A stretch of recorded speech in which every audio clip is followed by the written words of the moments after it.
गांव के एक गरीब आदमी रामलाल की एक ही संतान थी, उसकी बेटी सुमन। सुमन देखने में बहुत सुंदर थी और पढ़ाई में भी अव्वल। उसके सपने बड़े थे। वो एक वकील बनकर न्याय के लिए लड़ना चाहती थी, लेकिन गरीबी ने उसके उड़ान पर पहरा लगा रखा था। रामलाल की सबसे बड़ी चिंता थी कि अपनी बेटी की शादी एक अच्छे परिवार में कर सके। आखिरकार काफी मुशक्कत के बाद उसकी शादी एक बड़े घर के लड़के अरुण से तय हो गई। लड़का पढ़ा लिखा था, अच्छी नौकरी भी करता था, लेकिन एक कमी थी। वो और उसका परिवार बहुत ही लालची किस्म का था। शादी के समय रामलाल ने अपनी हैसियत से ज्यादा दहेज दिया, फिर भी ससुराल वालों की लालच खत्म नहीं हुई। शादी के बाद कुछ दिनों तक तो सब ठीक चला, लेकिन धीरे धीरे सुमन के ससुराल वालों का असली चेहरा सामने आने लगा। उसका पति अरुण हमेशा उससे पैसे और गहनों की मांग करता था,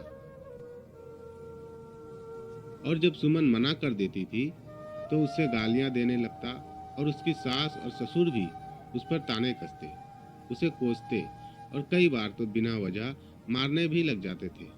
सुमन को यह सब बहुत दर्द देता था, लेकिन वो चुपचाप सहती रही। उसे लगता था कि शायद समय के साथ साथ सब ठीक हो जाएगा, लेकिन ऐसा नहीं हुआ, बल्कि अत्याचार और ही बढ़ता गया। एक दिन उसकी सास ने उसे खाना बनाने में जरा सी गलती करने पर तवे से जला दिया। उस दिन सुमन की हिम्मत टूट गई। जब ये खबर सुमन के पिता को मिली तो वो फौरन अपनी बेटी के ससुराल पहुंचे। उन्होंने सुमन की ये हालत देखी तो उसकी आंखों में आंसू आ गए। उन्होंने बिना किसी डर के सुमन को वहां से निकाला और अपने घर ले आया, और गांव के लोग तरह तरह के बातें करने लगे कि अब कौन करेगा इससे शादी, अब तो ये अपने बाप पर बोझ बन गई है। लेकिन रामलाल ने इन बातों पर परवाह नहीं किया।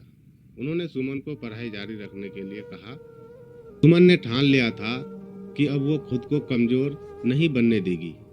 उसने मेहनत की और दिन रात पढ़ाई की, और आखिरकार उसने वकालत की डिग्री हासिल कर ली।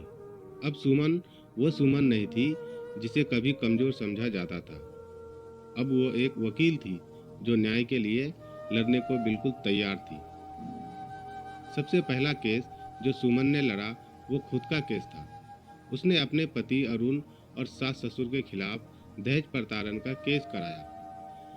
अदालत में उसने सारे सबूत और गवाह पेश किए।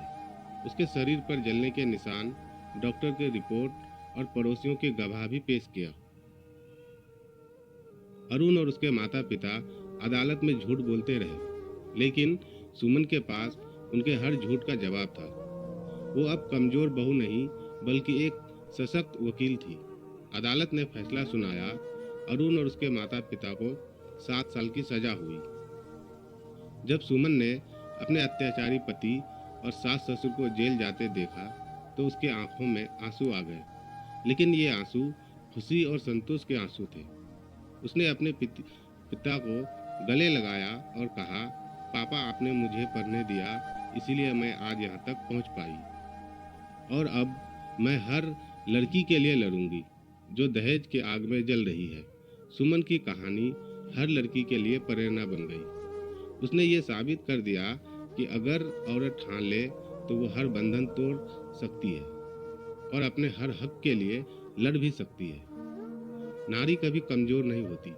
अगर उसे सही मौका मिले तो वो अपने साथ हुए हर अन्याय का बदला भी ले सकती है और समाज में बदलाव भी ला सकती है। कहानी को आपने यहाँ तक सुना, इसके लिए बहुत बहुत शुक्रिया।